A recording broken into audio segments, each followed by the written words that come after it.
Hi class, ang topic natin ngayon is parabola. Objectives, write equation of parabola in standard form with vertex at h, k. Then, determine parts of a parabola with vertex at h, k. Or yung vertex niya, wala na sa origin, nasa ibang part ng Cartesian plane. So, ito yung mga kailangan tandaan para masagutan nyo yung mga coordinates and yung mga equation ng different parts ng parabola. Yung kulay white na column, yan, ang vertex niyan is 0, 0. Yan, vertex ng 0, 0. So, since ang naka-square dito is x, therefore, dalawa lang yan. It's either upward or downward. So, kung positive yung 4p, upward. And kung negative yung 4p, downward. Yan. Then, yung axis of symmetry natin, instead na x equals 0, dahil meron tayong hk, nasa x equals h. Yan. Para makita nyo kung ano yung magiging form yan, mag-example tayo. Pero for now, i-screenshot nyo to, copy nyo to, para meron kayong pattern na susundin. Okay, example number 1. Yan. So, find, write, x squared minus 6x minus 14y minus 47 equals 0 in standard form. And we're going to fill up yung laman ng table. So, since naka-square yung x, therefore, yung mga walang x, yan, i-transfer natin sa kabilang side. So, magiging ganito yan. X squared plus 6x equals negative 14y, magiging positive 14y, negative 47, magiging positive 47. Then, di ba naka-square to? Ibig sabihin, perfect square siya. So, itong left side natin, para maging perfect square, kailangan natin mag-completing the square. So, magiging x squared plus 6x plus blank. So, mag-add tayo. 14y plus 47 plus blank. So, anong i-add?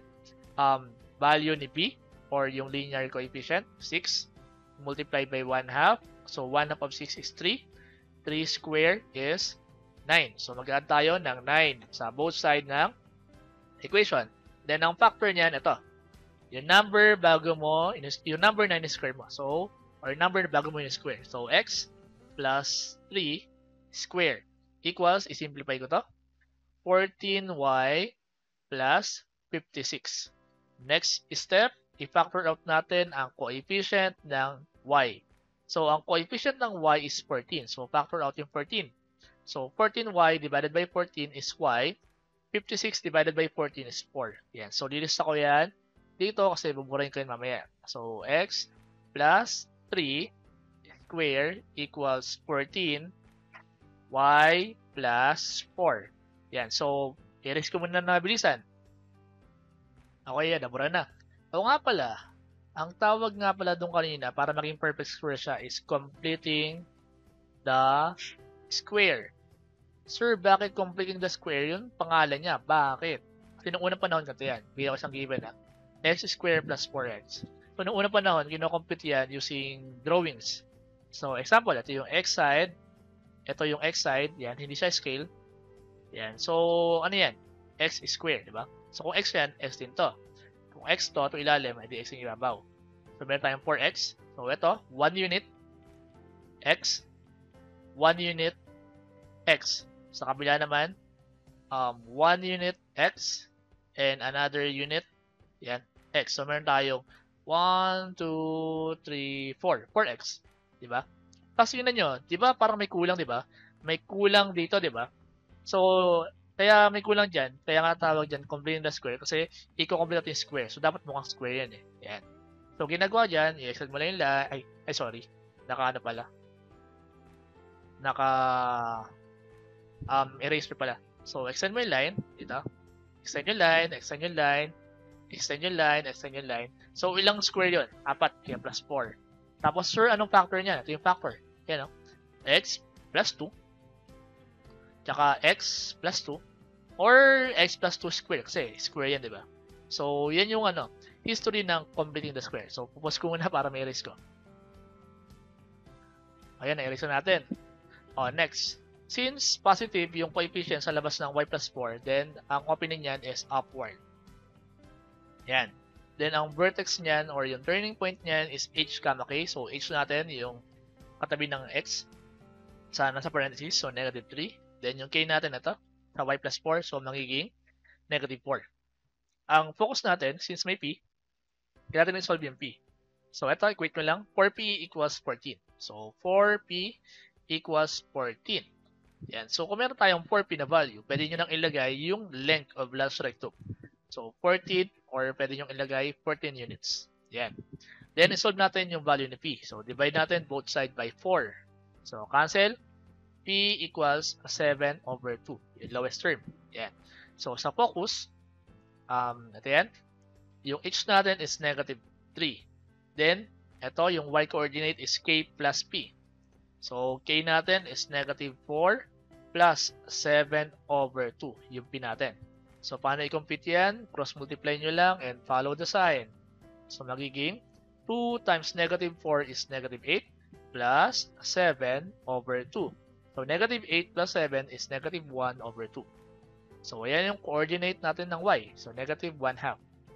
Then, ang directrix natin is y equals k minus p. So, kukopya nyo lang yung sa focus, papalitan nyo lang ng minus 7 over 2. So, ganun din. Follow the sign. So, magiging 2 times negative 4 is negative 8 minus 7. Yan, follow the sign, over 2. So, magiging negative 15 over 2. So, ito yung coordinate naman ng, ito yung equation ng directrix natin. Negative 15 over 2. Then, endpoints of last rectum. So, dalawa yan endpoints. Dalawa. Yan. So, unahin ko muna yung k plus p.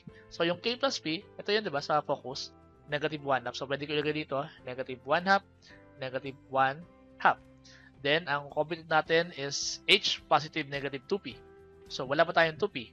So, paano kukunin yung 2p? So, ito, i-multiply nyo to by 2. Yan, 2 yan. So, 2 times p is 2p. 7 over 2 times 2 is 7.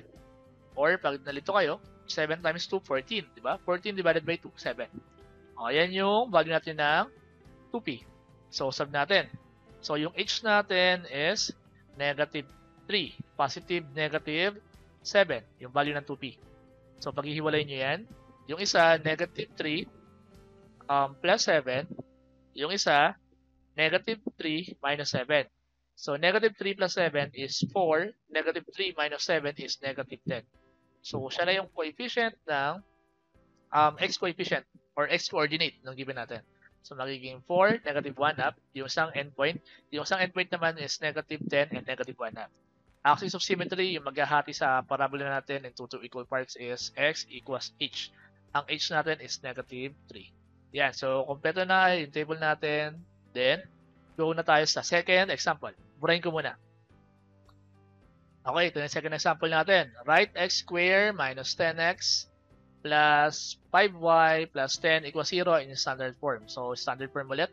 Since naka-square yung x, diba? So, kailangan sa left side, x square yung matitira. Yan. Then, yung 5y, positive, transpose sa other side. So, magiging negative 5y. Yung positive 10, transpose magiging negative 10. Then, kailangan natin mag-completing the square para maging perfect square yung left side. So, plus something equals negative 5y minus 10 plus blank. Kukunin natin ang coefficient ng linear term. So, ito yung linear term. So, yan yung p. Negative 10 times 1 half, laging times 1 half, negative 5. Negative 5 square is 25. So, mag-add tayo ng 25 sa both side ng equation. Kailangan both side para equal kasi equation kailangan balance. So, ang factor nito, to left side is ito. Lagyan nyo lang ng x. So, x minus 5 square equals, ito simplify natin to, negative 5y plus 15. Tapos, i-factor out natin yung coefficient ng y. So, magiging x minus 5 square, yung coefficient ng y is negative 5. Yan yung i-factor out natin. So, negative 5y divided by negative 5 is y. Positive 15 divided by negative 5 is negative 3. And so, naka-standard form na yan, or yung tawag dyan is vertex form. So, listen natin. X minus 5 square equals negative 5 y minus 3. Yan. So, pause ko muna para ma-erase na mabilis. Ayan na, nabura na natin. So, opening yan, since negative yung factor nung y minus 3, then ang opening yan is downward. Downward. Ang vertex niyan is HK. So, ito yung H. 5, 3. So, kung downward dyan, yung vertex natin is yung highest point. Focus, siyempre meron siyang P. Yan. Kailangan rin isolve yung P. So, equate nyo lang. Negative 4P equals negative 5. So, para matanggal yung negative, i-multiply natin by negative 1 or pwede yung i-divide by negative 1. So, magiging 4P equals 5. So, pwede nyo nang ilagay yan sa length of last rectum. 4P equals 5 or 5 units. Yan. So, i-compute naman natin yung P. So, divide ko both side by 4. So, makakancel to. P equals 5 over 4. Ito na yung P. Yan. So, dito sa focus, ang magiging coordinate natin is H, K minus P. So, H natin is 5, K minus P. So, ang K natin is 3 minus P. So, ang P natin 5 over 4. Yan. So, ginagawa yan tulad kanina. Cross multiply and follow the sign. So, magiging 4 times 3 is 12 minus 5 divided by the denominator 4. So, 12 minus 5 is 7 over 4. So, ayan na yung coordinate natin ng y. 7 over 4. Then, ang directrix natin, y equals k plus p. So, ito rin yun. 3, gagawin nyo lang plus 5 over 4. So, magiging 4 times 3 is 12 plus 5 divided by 4. So, 12 plus 5 is 17 over 4. Diba? Ito, parang ito lang din yan eh. Change mo lang yung side. So, magiging y equals 17 over 4.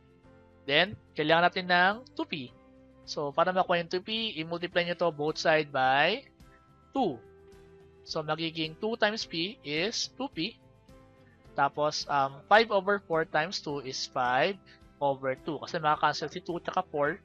Diba? Mali-lowest term, magiging 5 over 2. So, eto. Yung k minus p, kapares ng focus lang yan. So, lista ko muna. Coordinates ng endpoints sa spectrum. So, k minus p is 7 over 4. Sa baba rin 7 over 4. I-compute lang natin yung h plus 2p. So, ang h natin is 5. Positive, negative 2p. Ang 2p natin is 5 over 2. So, paghihiwalay nyo lang yan. 5 plus 5 over 2. And yung isa, 5 minus 5 over 2. O, shortcut ko na lang ha. So, 2 times 5 is 10. 10 plus 5 is 15 over 2. Yung baba naman, 2 times 5 is 10. 10 minus 5 is 5 over 2. So, ito na yung coordinate, x coordinate. 15 over 2 and 5 over 2. Ang axis of symmetry niyan is x equals h. Ang h natin is 5. Yan. So, kailangan nyo yan para mag-graph. Yan. So, okay na lahat ng components or ng parts ng parabola natin. So, kung may tanong, i-comments. Kung naintindihan, ayos. Mag-aral na mo, mag-practice. Kasi ang math skill yan. Pinapractice. Yan. Salamat.